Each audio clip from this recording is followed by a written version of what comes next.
good morning friends and welcome back to another vlog of @paribarik channel. It's a brand new day and a brand new vlog. সকালবেলায় উঠে গিয়ে আমার UK স্টুডেন্টটাকে পড়ানো ছিল, তাকে পড়িয়ে নিলাম। ওর ওদিকে স্টুডেন্টরা পড়তে চলে এসছে, ও পড়াচ্ছে এখন।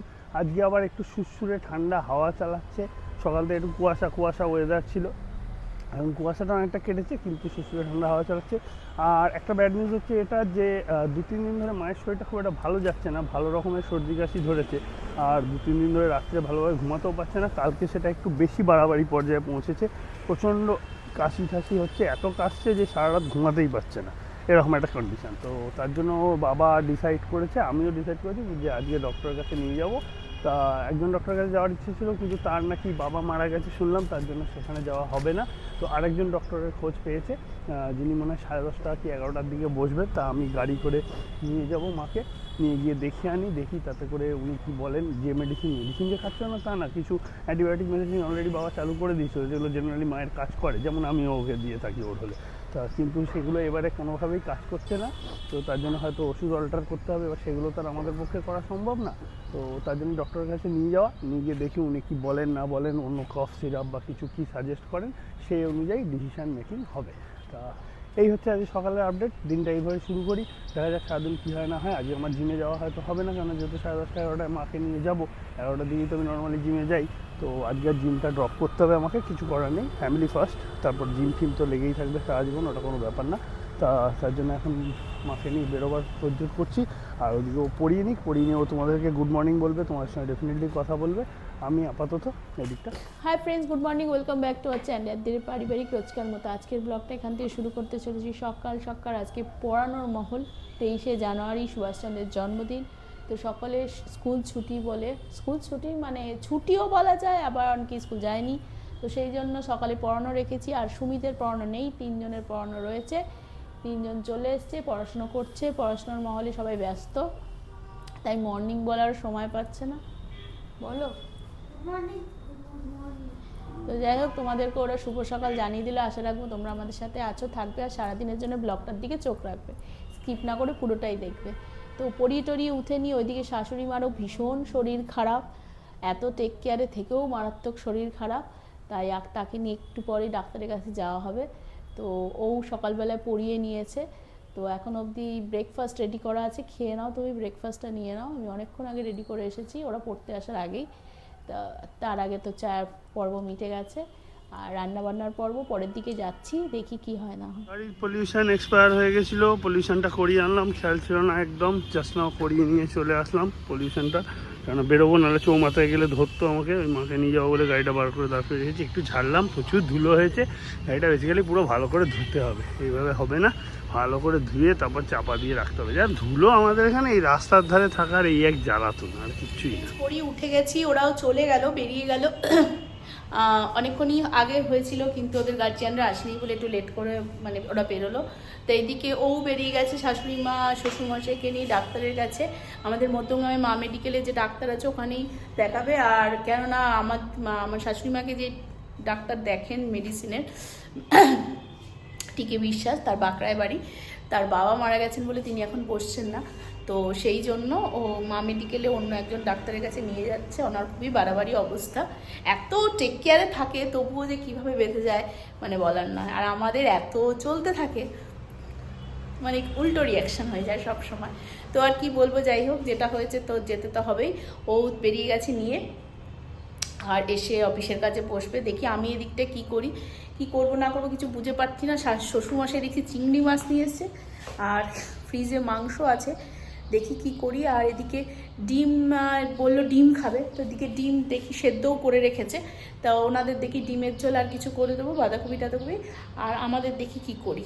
তো চলো আমি ফটাফট তরকারি সবজি টবজি কেটে কিছু একটা বানাই। খেতে তো হবে, দুপুরে লাঞ্চ তো রেডি করতে হবে, আবার শাশুড়ি মা এসে খাবে তাড়াতাড়ি, তো তাড়াতাড়ি কাজ সারতে হবে। তো চলো, চলে এসেছি মাকে নিয়ে ডাক্তার দেখাতে।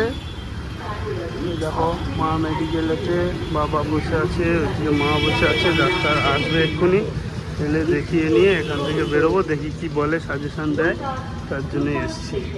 দেখো এই যে এদিকে শ্বশুরমশাই চিংড়ি মাছ এনেছিল, চিংড়ি মাছগুলো ছাড়ালাম। এই যে চিংড়ি মাছ আর একটু আমলকি মাছ সব কেটে কুটে ঠিক করলাম। এটা এখন করলাম। ওইদিকে রান্নাটাও অলরেডি ডান করে ফেলেছি, কেননা 11:35 প্রায় অলরেডি বাজে। এখানে একটুখানি বাঁধাকপির তরকারি করেছি, আর এখানে ডিমটা করেছি কপি দিয়ে, ডিমের ঝোল করে দিয়েছি। আর শাশুড়ি মা এটা খাবে না, তাই ওনার জন্য এখানে এই স্যুপটা শ্বশুরমশাই করে রেখেছে সকালে মনে হয়, নাকি এটা কালকের, আমি ঠিক বলতে পারছি না। তো এইটা আপাতত হয়ে গেছে। আর ওখানে ওর এগ বয়েল করা রয়েছে, সকালে খাইনি মনে হয়। তো শ্বশুরমশাই যেহেতু একবারে ডিম সেদ্ধ বসিয়েছিল, মনে হয় ওরটা বসিয়ে দিয়েছিল, তো আমি ওই জন্য আর বসাইনি। তো ওরটা তুলে রেখেছে, কিন্তু মনে হয় ব্রেকফাস্টের সাথে করেনি, শুধু ব্রেড কি দিয়ে খেয়েছে আমি তাও জানি না। আমি তো ব্রেড টেস্ট করে গেছিলাম, পড়াতে চলে গেছি। আর এইবার এখন আমাদের রান্না দেখি কি করব। ফ্রিজে বেশি কিছু সবজি নেই, দেখলাম গাজর, ক্যাপসিকাম আর বাগানের একটু বিনস পুজো দিয়ে এনে রেখেছিলো, সেটা রয়েছে। তো একটুখানি ভাবছি ফ্রাইড রাইস মতো একটুখানি করে দেবো, দেখি কি করি। তো এখন সবজিটা কেটে নিচ্ছি, কাটতে কাটতে আবার একটু ওদিকে গেলাম।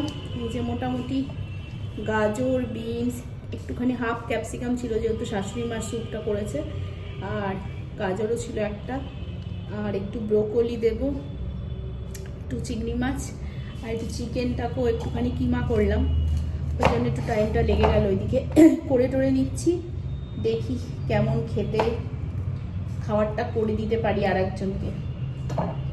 আমার তো আর একজনকে নিয়েই যত চিন্তা।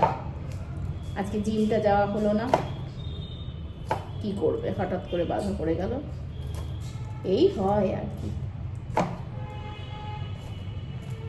কর্তব্য তো করতেই হবে। দেখি অবশ্য চাল আছে নাকি, চালটা না হলে তো প্রবলেম হয়ে যাবে।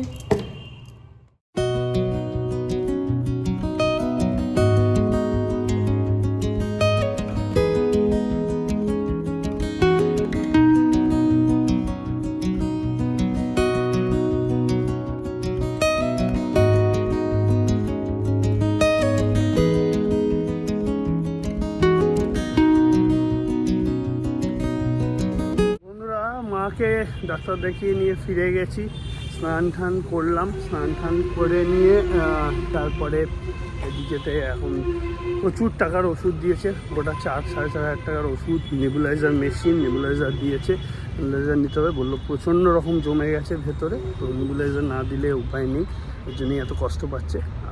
মেডিসিন আগে যেগুলো চলছিল বন্ধ করে দিয়ে চেঞ্জ করে অন্য মেডিসিন দিয়েছে, আর তার সাথে বলেছে ইয়ে করতে, তোমাদের তাছাড়া বলছে দুধ বন্ধ করতে, বলছে দুধ থেকে নাকি ইয়ে হচ্ছে, দুধ থেকে আর কি মায়ের একটু ওই অ্যালার্জি টাইপেরও ভেতরে হয়তো হচ্ছে, কেন দুধটাও বন্ধ রাখতে বলেছে।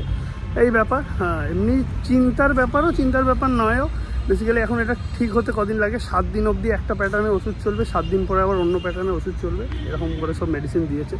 চলো খাওয়াই, দেখি কতটা কি এফেক্ট হয়, সেটাই এখন দেখার বিষয়।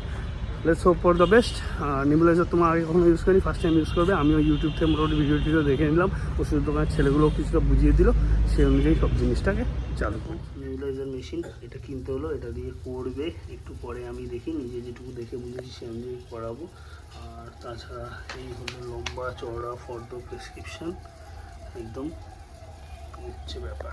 এই যে মাকে এখন নেবুলাইজার দেওয়ানো হচ্ছে, এই অবস্থা দেখুন, শরীরের অবস্থা খুবই খারাপ, নেবুলাইজার দিয়ে এখন সর্দিটাকে কমাবার চেষ্টা করা হচ্ছে, ফার্স্ট টাইম, আগে কখনো নেয়নি, তবে ভালোই টানতে পারছে। মাকে নেবুলাইজার নেওয়ানো তো কমপ্লিট হলো, ঠিকঠাকই নিতে পেরেছে, কোনো অসুবিধা হয়নি। এবার আমি আমার লাঞ্চে বসেছি, দেখো চিকেন করেছে, এদিকে শসা পেঁয়াজ আছে, আর একটু মিক্স ফ্রাইড রাইস মতো করেছে, মানে ঘরোয়া মিক্স ফ্রাইড রাইস সিম্পলভাবে করে দিয়েছে। এটা দিয়ে লাঞ্চটা সারবো, দেন কাজের টাইম হয়ে যাচ্ছে, কাজে বসবো, আর এদিকে তো একটু সিরিয়াল দেখবো। এই হচ্ছে আপাতত আপডেট। বন্ধুরা দুপুরবেলা একটু রেস্টুরেন্টে উঠলাম, চা করবো, চা খাবো, চা টান লেগেছে, চা খাবো। ঠান্ডা নেই, বাইরে একদম ঠান্ডা চলে গেছে, এই জন্যই শরীর খারাপ হচ্ছে, সবাই। এরকম হঠাৎ করে ঠান্ডা বাড়ছে, হঠাৎ করে ঠান্ডা চলে যাচ্ছে, তো শরীর খারাপ হবে না তো কী হবে, এই হচ্ছে ব্যাপার। জামা কাপড়গুলো তুলে ফেলো, সব রয়েছে। তো ফ্রেন্ডস রেডি হয়ে গেছি যোগার উদ্দেশ্যে, ভেবেছিলাম একটু আগে গিয়ে জিমটা করবো, তাও ভালো, শরীরটা তো ভালো নেই, তো থাক, কাল থেকে একবারে জিমটা স্টার্ট করব। আর সেই জন্য এখন রেডি হয়ে গেছি, দেখি আর একজনকে রিকোয়েস্ট করে যদি আমাকে দিয়ে আসতে পারে, নইলে আমি একাই চলে যাব।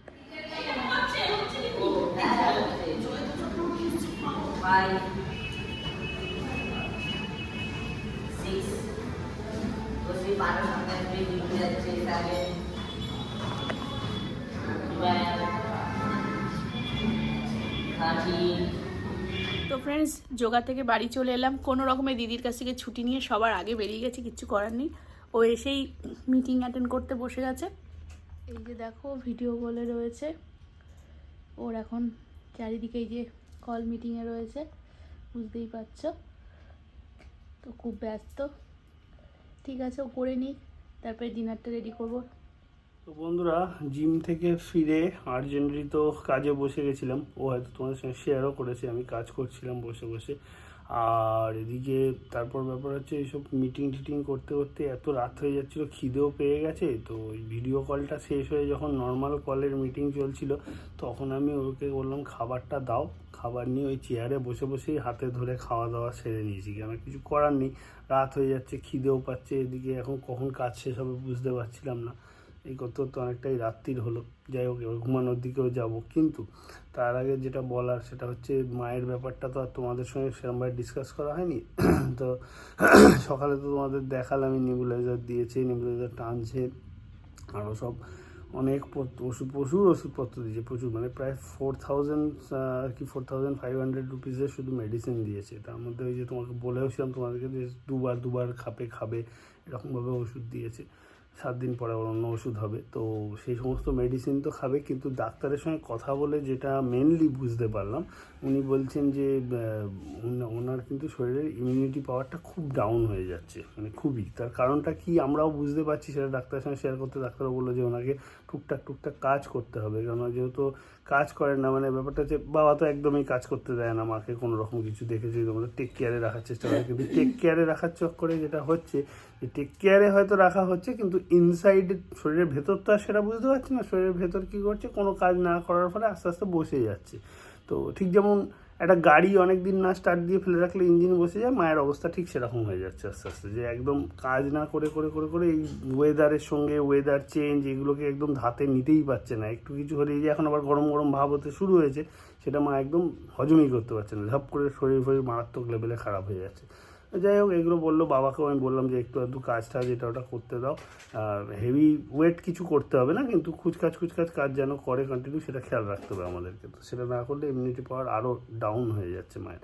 এই করলো, ওষুধ দিল। আপাতত নেবুলাইজারটা টানার পর রাত্রেও জিজ্ঞেস করলাম যে এখন কেমন আছো, তো বলছে অনেকটা ভালো, বেটার লাগছে। নেবুলাইজারটা দিতে ভালো অ্যাকশান হয়েছে, আর আগে তো কখনো টানেনি, সেহেতু প্রথম যেহেতু হচ্ছে, তাই জন্য হয়তো আরও বেশি বেটার লাগছে। তো ভালো, কমে গেলেই ভালো। নেবুলাইজার তো খারাপ জিনিস না, ভালো জিনিসই। তাতে কফ সর্দিটাকে তাড়াতাড়ি ঠিক জায়গায় নিয়ে আসতে সাহায্য করবে। তো যাই হোক, এই ব্যাপার। মেডিসিন টেডিসিন খাক। আর আমি আর এসে থেকে তোমাদের সঙ্গে কেন কথা বলতে পারিনি সে তো বললামই, ও তোমাদের সঙ্গে শেয়ার করলো। তো এই বলে আজকে ব্লগটাকে এখানেই এন্ড করছি। রাতও হয়েছে, ঘুমাতে হবে। কালকে সকালে উঠে আবার পড়ানো থাকবে আমার, তো ওরও স্কুল থাকবে, সব আছে। আজকে না হয় 23শে জানুয়ারির জন্য ছুটি ছিল, কিন্তু কালকে থেকে তো তাই হবে না। তো সেজন্য আজকে এখানেই ব্লগটাকে এন্ড করছি। কাল তোমাদের সাথে নতুন ব্লগে নতুনভাবে দেখা হবে। Tata, bye bye, good night. সবাই ভালো থেকো, সুস্থ থেকো। একটু প্রে করো যাতে আমার মা তাড়াতাড়ি সুস্থ হয়ে যায় এবং ঠিকঠাকভাবে লাইফটাকে লিড করতে পারে। তো চলো, আজকের মতো গুড নাইট।